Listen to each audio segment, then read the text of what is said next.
Hi friends, welcome back to అక్క చెల్లి ఒక్క కూతురు. చిక్కుడుగాయలంటే ఇష్టం ఉన్నవాళ్ళు, ఇష్టం లేని వాళ్ళు ఇద్దరు కామెంట్ చేయండి. ఎందుకో చెప్పనా అండి, చిక్కుడుగాయలంటే నాకు అస్సలు నచ్చవండి. ఇప్పుడంటే చిక్కుడుగాయలను కొనుక్కొని వండుకుంటున్నాం కానీ నా చిన్నప్పుడైతే ఇంట్లో గుత్తులు గుత్తులుగా కాసాయి. ఆ చిక్కుడుగాయల్ని అస్తమానం కూర వండటం వల్ల ఏమో కానీ చిక్కుడుగాయ కూర అంటేనే నచ్చదండి. ఇప్పుడంటే ఫ్రై చేసుకొని కొంచెమన్నా తింటున్నాం కానండి, అప్పుడైతే ఇగురుండేవాళ్ళు కదండి, ఆ ఇగురైతే అస్సలు నచ్చదు. ఇలా ఫ్రై చేస్తే ఇంట్లో పిల్లలు అందరూ ఇష్టంగా తింటారు కదా అని ఫ్రై చేయడం మొదలుపెట్టామండి. మా స్టైల్‌లో మేమెలా వండుకుంటామో ఈ వీడియోలో చూపిస్తా పదండి. దానికోసం ఇలా ముదురు చిక్కుడుగాయలు అంటే గింజ పట్టిన చిక్కుడుగాయలు తీసుకుంటే ఫ్రై బావుంటుంది. అది ఇంట్లో కాసే నాటు చిక్కుడుకాయలుంటాయి చూడండి, అవైతే ఇంకా టేస్ట్ బావుంటాయి. ఇలా వీటిని శుభ్రం చేసుకొని అంటే శుభ్రంగా కడుక్కొని ఆ చివర ఈ చివర తీసి వాటి నారలు తీసి మధ్యలో విడదీసుకొని పురుగులు ఏమన్నా ఉన్నాయా అని చూసుకోవాలి. ఇలా 2 ముక్కలు చేసుకుంటే సరిపోతుందండి. మధ్యలోకి ఇంకోటి కట్ చేస్తే చిక్కుడుగాయ ఫ్రై అంత బాగోదనమాట. ఇలా బారుగా నచ్చలేదనుకోండి, మధ్యలో కూడా ఇంకోటి కట్ చేసుకోండి. వాటిని ఇలా స్టవ్ వెలిగించుకొని బాండీ పెట్టుకొని చిక్కుడుగాయలు కొన్ని నీళ్లు పోసుకొని ఉడకబెట్టుకోవాలి. చిక్కుడుగాయలు మరీ మెత్తగా అవ్వకుండా చూసుకోవాలండి. ఎందుకంటే మెత్తగా అయితే చిక్కుడుగాయ ఫ్రై పేస్ట్ అయిపోతుందనమాట. కొంచెం ఉడికిన తర్వాతన వాటిని తీసి పక్కన పెట్టుకోవాలి.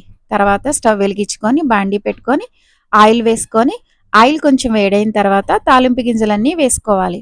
అయి కొంచెం ఫ్రై అయిన తర్వాత కరివేపాకు, తర్వాత ఉల్లిపాయలు, పచ్చిమిరపకాయలు వేసుకొని అయి కొంచెం ఫ్రై అయిన తర్వాత మనం ఉడకబెట్టుకున్న చిక్కుడుగాయలు కూడా వేసుకొని ఒకసారి కలుపుకున్నాక ఇప్పుడు రుచికి సరిపడా ఉప్పు కూడా వేసుకొని మళ్ళొకసారి కలుపుకోవాలి. ఇవి కొంచెం ఫ్రై అయిన తర్వాత ఇందులోకి కొంచెం అల్లం వెల్లుల్లి పేస్ట్ కూడా వేసుకోవాలి. అల్లం వెల్లుల్లి పేస్ట్ వేశాక అది పచ్చివాసన పోయే వరకు ఫ్రై చేసుకోవాలి.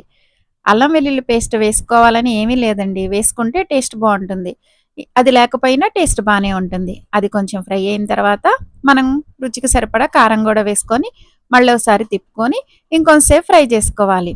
ఈ చిక్కుడుగాయ ఫ్రై ఎక్కువ టైం పట్టదండి, ఎందుకంటే చిక్కుడుగాయలు ఆల్రెడీ ఉడకపెట్టాం కదా, కొంచెంసేపు ఫ్రై చేసుకుంటే సరిపోతుంది. ఇలా వట్టి చిక్కుడుగాయ ఫ్రై నచ్చకపోయినా ఇందులో ఒక బంగాళదుంప, కొన్ని చిక్కుడుగాయలతో అలా కూడా ఫ్రై చేసుకోవచ్చండి. ఆ టేస్ట్ కూడా బాగుంటుంది. ఇలా చిక్కుడుగాయలు కొంచెం ఫ్రై అయిన తర్వాత మనం ఇందులోకి కొంచెం గరం మసాలా వేసుకొని ఒకసారి కలుపుకొని ఇంకొంచెంసేపు ఫ్రై చేసుకుంటే చిక్కుడుగాయ ఫ్రై అయిపోతుందండి. ఈ చిక్కుడుగాయ ఫ్రై గురించి కొన్ని విషయాలు చెప్పుకుందామండి. చిక్కుడుగాయ ఫ్రై చేసుకునేటప్పుడు చిక్కుడుగాయలు గట్టిగా ఉన్న గింజలతో ఉన్న కాయలు తీసుకుంటే ఫ్రై బాగుంటుంది.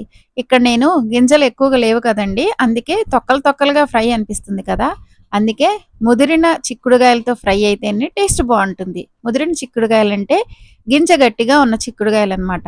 ఇలా మొత్తం ఫ్రై అయ్యాక నేను లాస్ట్లో కొంచెం కరివేపాకు వేసుకొని ఫ్రై చేసుకున్నాను. మీరు కొత్తిమీర, పుదీనా ఏమైనా వేసుకొని ఫ్రై చేసుకొని దింపుకోవచ్చండి. అంతే, చిక్కుడుగాయ ఫ్రై రెడీ అయిపోతుంది. ఎంత సింపుల్‌గా చేసేసుకున్నామో చూడండి.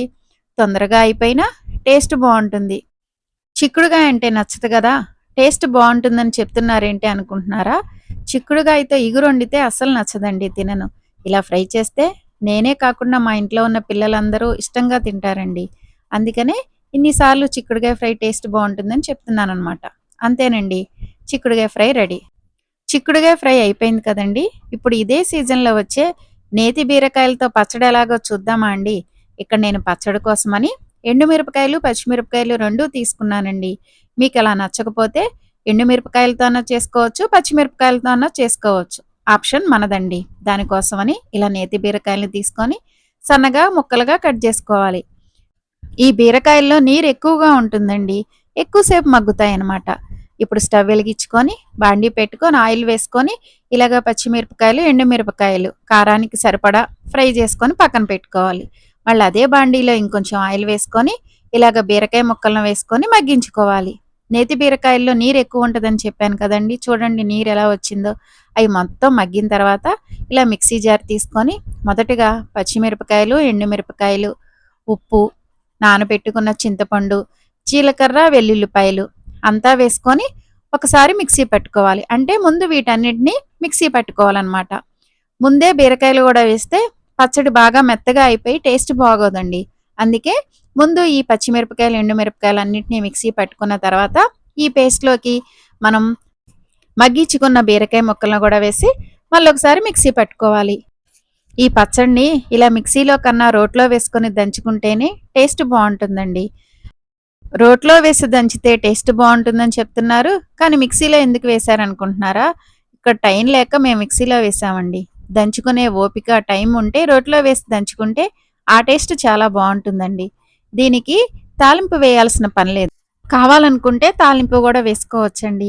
ఇది అన్నంలోకే కాదు, ఇడ్లీ, దోసల్లోకి కూడా బావుంటుందండి. మా వీడియోస్ ఎలా ఉన్నాయండి? నచ్చితే లైక్ చేయండి. Thanks for watching. Subscribe my channel.